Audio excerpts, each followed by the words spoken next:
Assalamualaikum warahmatullahi wabarakatuh. Kepada yang terhormat Bapak Ibu dosen penguji uji kinerja, perkenalkan nama saya Eka Septiani SPD, mahasiswa PPK Guru Tertutup periode 2 tahun 2025 di LPTK Universitas Sriwijaya dengan NIM 06194882528017. Hari ini Sabtu 13 September 2025 saya akan melaksanakan praktek pembelajaran di SMP Islam Al Istiqomah. Demikian perkenalan saya. Sekian dan terima kasih. Assalamualaikum warahmatullahi wabarakatuh.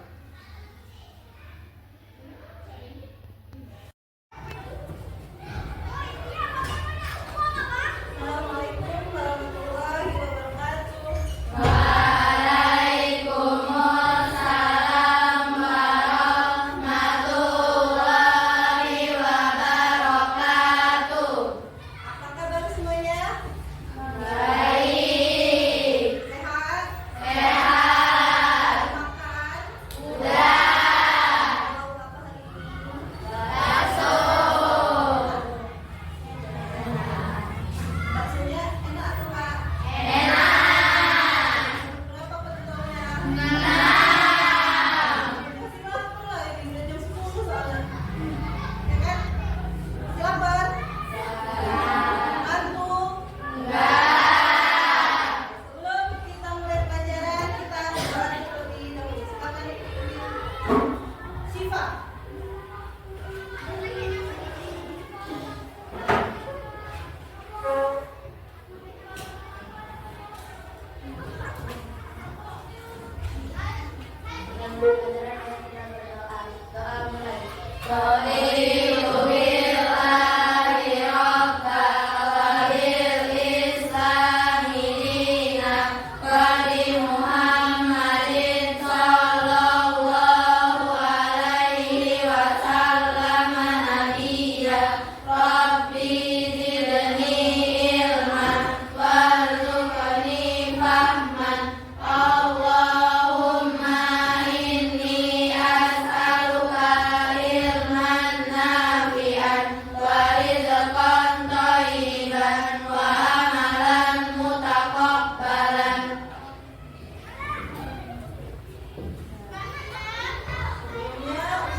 Rasanya tipis banget. Naila Veranda. Sejarah itu adalah sejarah sepatu. Sejarah mengenai tempat di mana waktu pernah melakukan dan tidak. Tasya Amel. Sejarah tak mencatat para pemuda, para pemuda. Karena temanya sejarah, jadi semuanya sejarah ya, berbau sejarah. Tapi giliran belajar sejarahnya bosan. Enggak nggak sih? Ya kan? Bosan nggak? Nggak bosan saja, cuma ngantuk. Safira.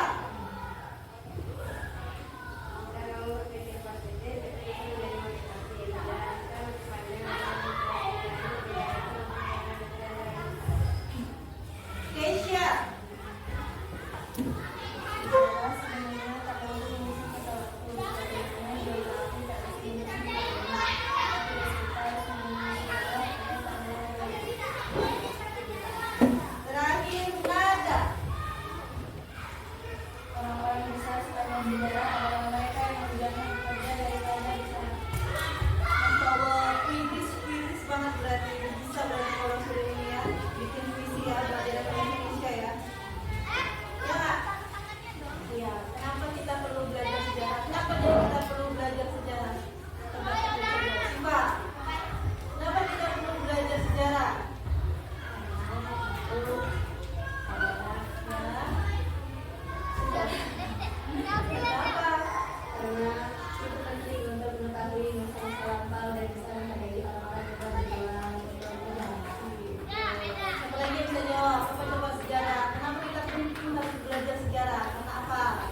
tujuan kedatangan bangsa-bangsa Barat ke Indonesia.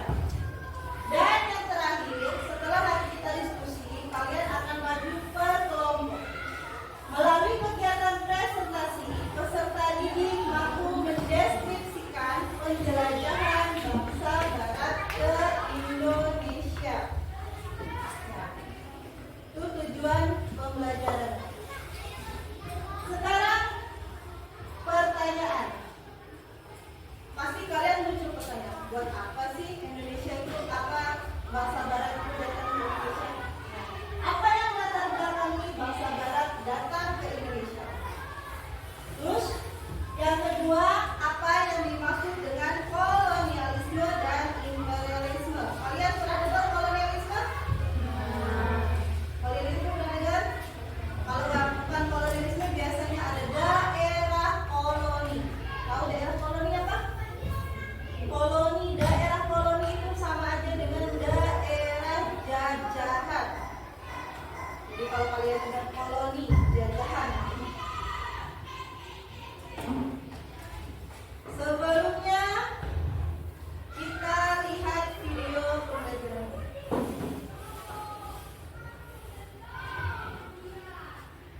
Silakan diperhatikan.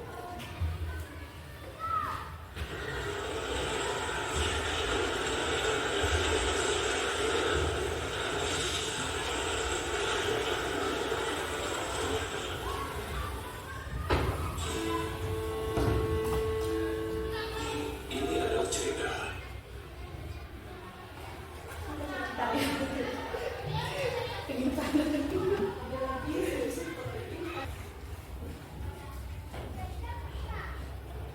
tentang Indonesia di masa dahulu kala yang dikenal dengan nama Nusantara.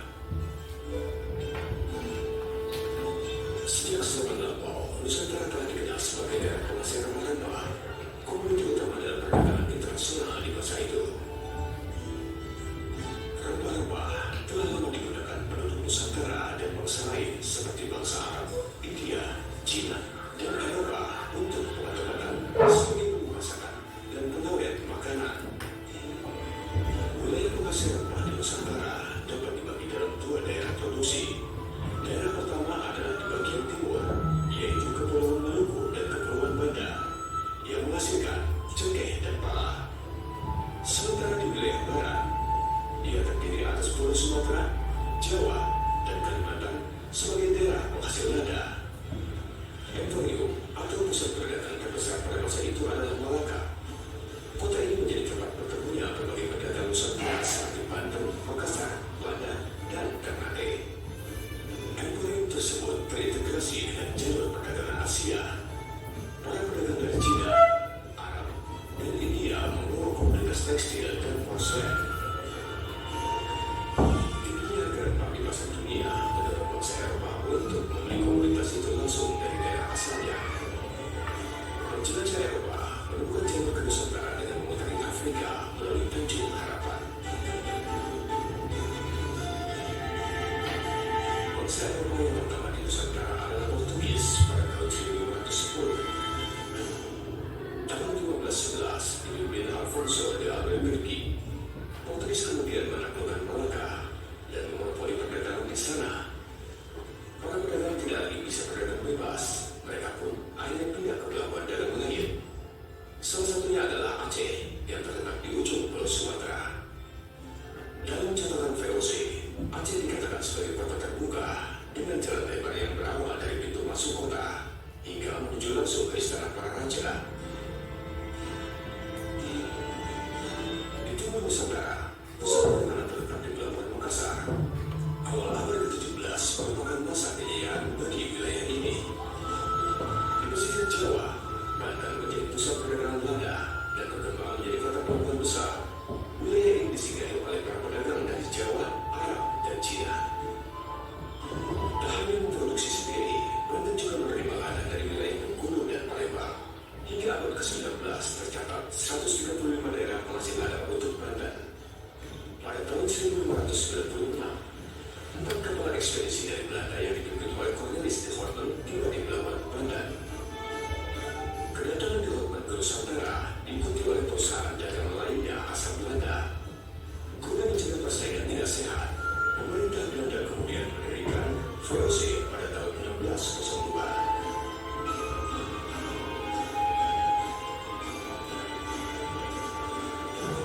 1205 di bawah komando Stephen Pernikahan menduduki Ambon dan menjadikan sebagai ibu kota penguasa Belanda di Asia Timur. Pemimpin tertinggi dijabat oleh Peter Wood. Tahun 1619, menurut Jenderal yang dipensiunkan berusaha menguasai wilayah Jayakarta. Daerah itu kemudian dinamai Batavia. Kota Batavia menjadi residensi Gubernur Jenderal sekaligus pusat administratif Belanda. Batavia juga menjadi titik temu berbagai jalur perairan kompeni di wilayah Asia. Guna memonopoli perairan Belanda, VOC melakukan berbagai langkah untuk menentukan Kesultanan Banten, termasuk melalui peperangan. Hingga akhirnya, Banten berhasil ditentukan pada tahun 1684. Pada pertengahan abad ke-17, VOC melakukan penyerangan ke Makassar agar dapat menguasai perdagangan rempah di timur Nusantara. Dengan ditandatanganinya perjanjian dunia, kesultanan itu akhirnya ditaklukkan pada tahun 1667. Penguasaan kota-kota tersebut membawa era baru bagi perdagangan Nusantara.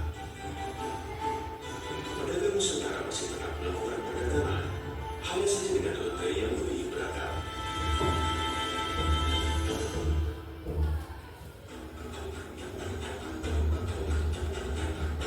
Perjalanan dari Muhammad Nusantara menempuh kisah perjalanan maritim yang berkaitan dengan keselamatan kolonialisme. Jangan lupa membawa kekuatan yang menyatukan antar suku bangsa dan budaya dalam proses pembentukan bangsa Indonesia.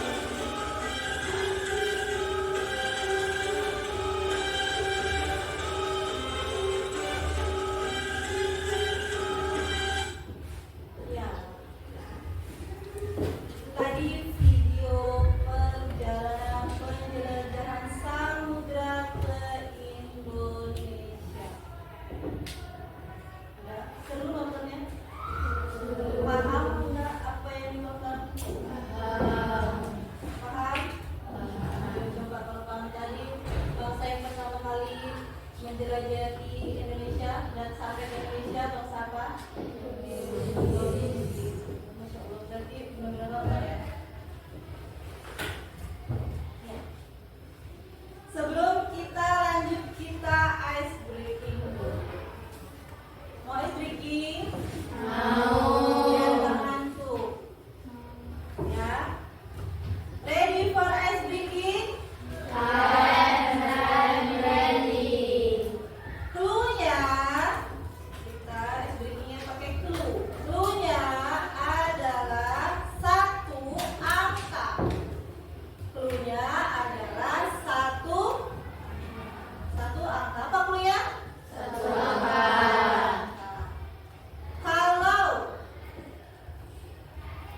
Kalau 10 ditambah 10,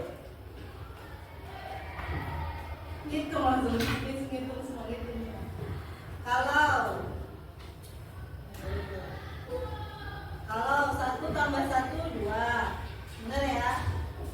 2 tambah 2 4. Kalau 12 ditambah, ngitung suara 12 ditambah 1 sama dengan berapa? Siapa yang bisa jawab? Hitung 12 ditambah 1. Clue-nya jangan lupa, clue-nya apa tadi? Satu angka. 12 tambah 1 berapa? Berapa? Berapa? 12 tambah 1.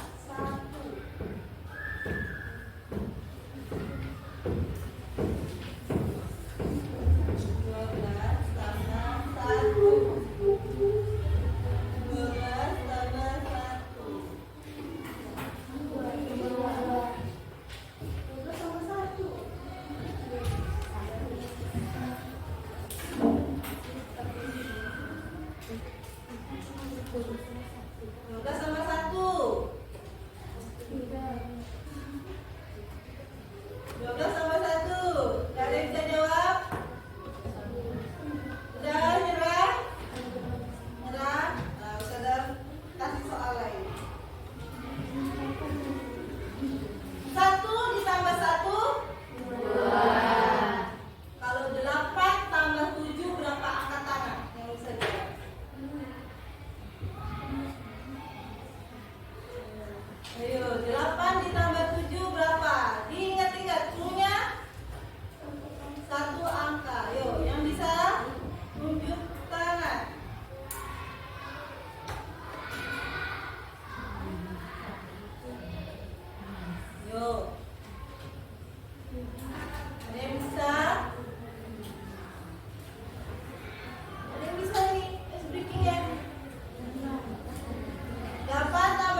9 ditambah? Ya berapa? Betul. Situ aja, situ aja, situ aja. Paham? Lalu tadi cluenya apa? Kalian nggak perhatikan cluenya. Cluenya 9 tambah 5 berapa? 14. 4 ditambah 1 jadinya 8 tambah 7 berapa? 15. Karena cluenya satu angka berarti 5 ditambah 1 jadi 6. Paham? Agak menguras energi dan menguras otak ya. Ya, kita lanjutkan ke materi. Tadi kita sudah nonton video tentang penjelasan sama 4 bangsa Barat yang datang ke Indonesia. Yang pertama Portugis, bangsa yang pertama kali datang di Indonesia, dipimpin oleh tokoh Vasco da Gama. Silakan kalian kalau ada di buku itu bukan Vasco da Gama yang pertama. Yang pertama adalah Bartolomé Dias, tapi beliau itu tidak sampai ke Indonesia. Memang dia yang memimpin pertama kali, tapi dia cukup terbalik karena faktor iklim. Dia nggak berani melanjutkan perjalanan. Akhirnya dilanjutkan oleh Vasco da Gama. Yang kedua, Spanyol, dipimpin oleh Christopher Columbus yang menemukan Amerika, dan Ferdinand Magellan yang memimpin pelayaran mengelilingi dunia. Ketiga, negara Belanda menyusul rute Portugis dan mendominasi perdagangan rempah-rempah Indonesia. Coba rempah-rempah Indonesia apa aja? Terus ada, terus kayu manis, apa lagi? Jahe, betul. Untuk apa sih rempah-rempah itu kok dibutuhkan sama bangsa Barat? Tadi ada di video. Untuk obat-obatan, betul. Terus yang kedua, untuk masakan, terus pengawet makanan. Kenapa untuk pengawet makanan? Karena pada saat itu belum ada kulkas, betul. Yang terakhir, negara Inggris turut serta dalam penjelajahan samudra dan pernah menguasai wilayah Indonesia. Nih, latar belakang penjajahan samudra. Latar belakangnya, selain tadi ada karena faktor rempah-rempah, kalau faktor rempah-rempah itu erat kaitannya dengan faktor ekonomi atau growth. Yang kedua, faktor politik glory. Karena apa? Glory itu adalah ingin meraih kejayaan. Kalau gold ini artinya emas, kalau glory ini artinya meraih kejayaan. Faktor politik. Bangsa Eropa ingin meraih kejayaan dan memperluas kekuasaan mereka di dunia, atau ingin mencari daerah koloni. Apa tadi daerah koloni? Daerah jajahan. Yang ketiga, faktor agama atau gospel.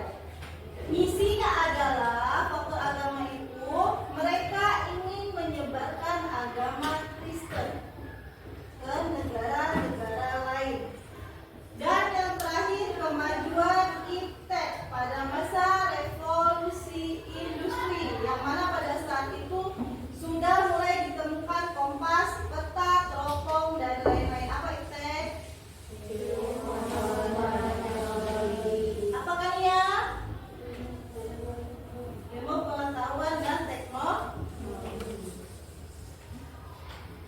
Selanjutnya, dampak penjelajahan samudra. Sebelum lari ke dampak, tadi kita lihat di video ada beberapa kebijakan yang ditinggalkan oleh bangsa Barat yang sangat merugikan Indonesia. Apa ada tadi? Didirikannya VOC. VOC itu sama aja kayak kooperasinya orang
Ada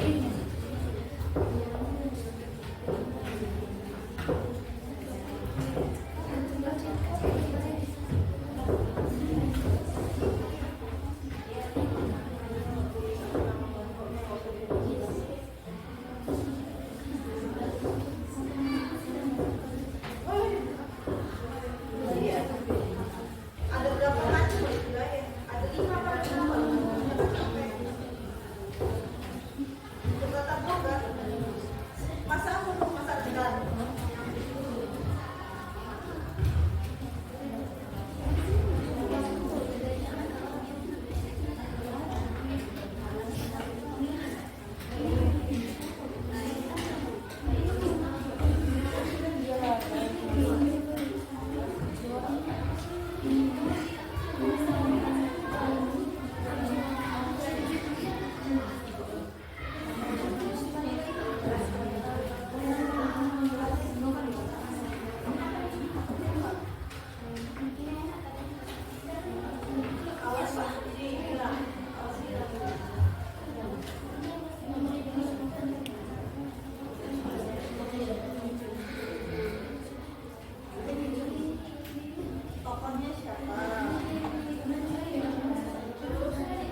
Ya, betul. Kalau yang itu apa? Tadi ada loh salah satu yang diinginkan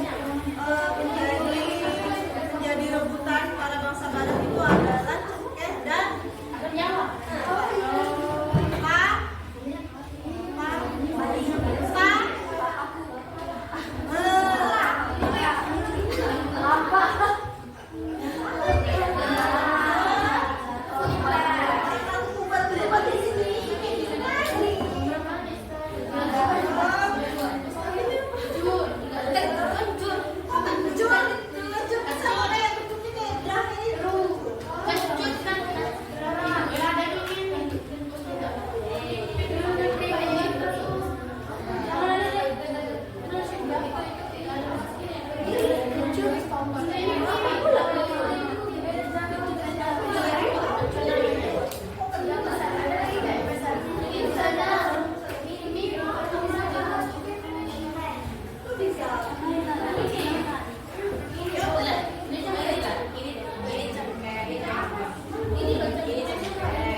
Bapak Musa Inggris ke Indonesia adalah pertama, dimungkinkan untuk memakai obat, kedua, dibuat untuk makanan, yang ketiga, membuat pengawet. Awal perjalanan dimulai dari melewati Afrika, kemudian mendatangi Aceh dan menuju Sumba, karena Aceh belum menjadi pusat perdagangan bangsa asing. Kemudian mereka mendatangi kerajaan-kerajaan yang ada di Aceh untuk mendengar kebijakan terhadap Aceh yang mengikuti proses tersebut.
Bulan satu, Ustazah jalan-jalan ke Jakarta. Bulan selanjutnya Ustazah ke Kalimantan. Selanjutnya Ustazah kemana? Siapa? Siapa? Lubuk Linggau itu. Paham kan? Enggak, masih tidak paham. Paham nggak? Bulan satu itu bulan apa? Januari. Berarti depannya apa? Selanjutnya dari Ustazah bilang sudah itu ke Kalimantan. Berarti habis J terus K, habis K terus R. Paham? Udah habis, nggak ada lagi. Besok lagi kita lanjutkan explaining-nya. Sekarang kita simpulkan materi yang kita bahas tadi. Ada 4 bangsa barat yang datang ke Indonesia mencari rempah-rempah. Bangsa apa aja tadi? Portugis, Spanyol, Belanda, Inggris. Faktor-faktornya apa aja sih yang menyebabkan mereka datang ke Indonesia? Mencari rempah-rempah. Terus apa lagi tadi? Ada tadi semboyan 3G. Apa aja tadi 3G?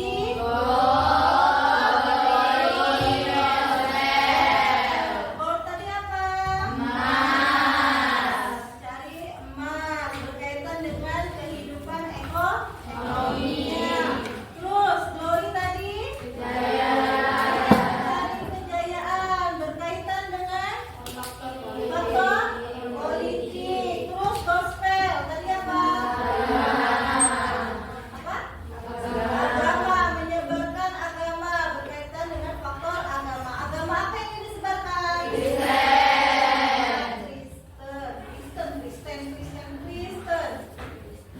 Ya. Terus tadi ada imperialisme kuno dan imperialisme modern. Kalau imperialisme kuno dia memiliki semboyan 3G tadi atau 3G tadi. Terus kalau imperialisme modern dia ditandai dengan apa tadi? Revolusi industri. Betul. Apa revolusi industri? Apa? Perubahan dari tenaga hewan, tenaga manusia menjadi apa? Jadi teknologi atau tenaga mesin. Betul. Contohnya apa tadi? Siapa namanya Ica? Contohnya tadi apa? Revolusi industri. Yuk.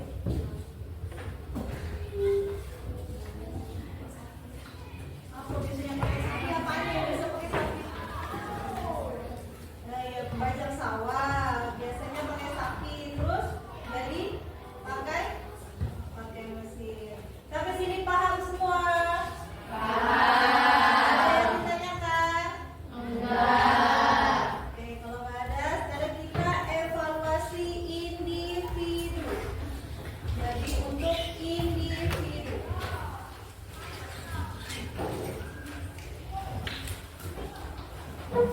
Individu bukan kelompok.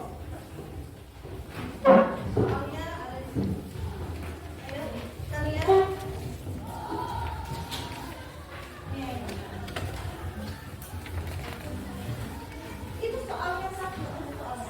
Soalnya itu satu. Kalian mengerjakannya di KPS. Nah.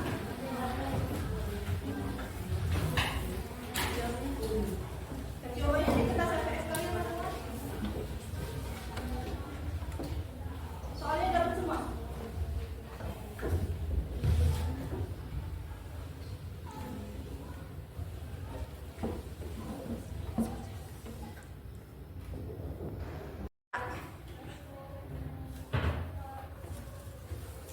Bisa mengerjakannya ya? Bisa.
Iya. Paretan itu namanya tuh. Ya Allah ya Tuhan. Jadi udah bisa ditebak-tebak nilainya berapa dari evaluasinya. Mudah-mudahan bisa terkoreksi.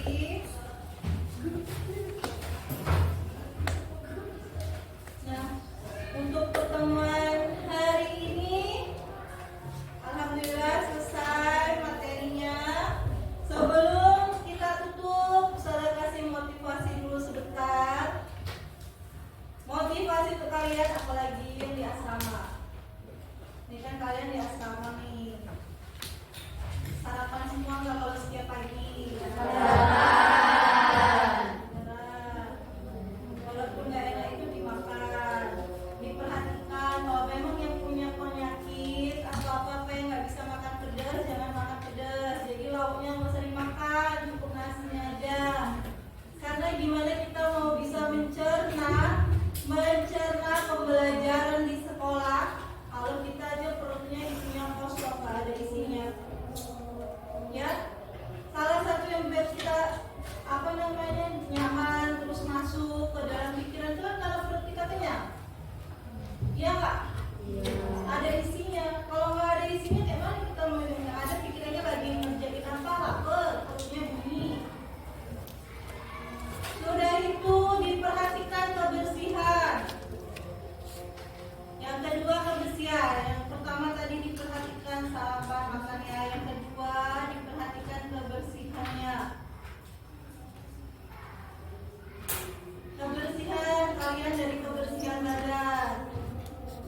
Ganti bajunya harus sering. Jadi biar nggak kena penyakit kulit gatel-gatel. Ya. Terus tadi sudah dikasih tahu juga masalah kebersihan setiap selesai mencuci piring biar nggak menumpuk, biar nggak bau. Kalian tuh masih aja nyuci di situ soalnya, dan nggak dibuang. Besok lagi karena kalau itu dikumpul piringnya itu per kamar, itu silahkan yang makan itu dikasih tahu, yang makan harus buang langsung di tempat nasi. Sisa-sisa makanan. Jadi bukan tugasnya lagi yang pikir cuci piring.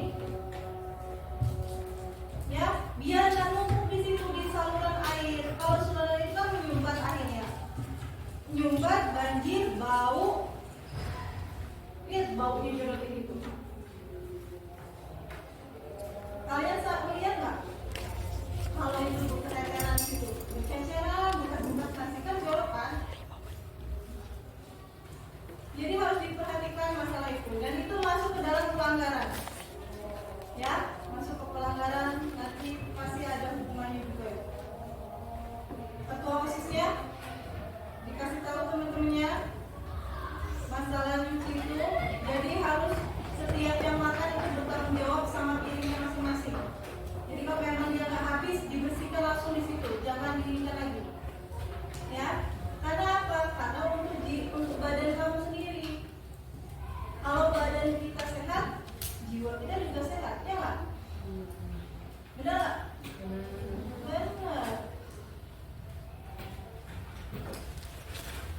Sudah sampai sini aja pertemuan kita hari ini.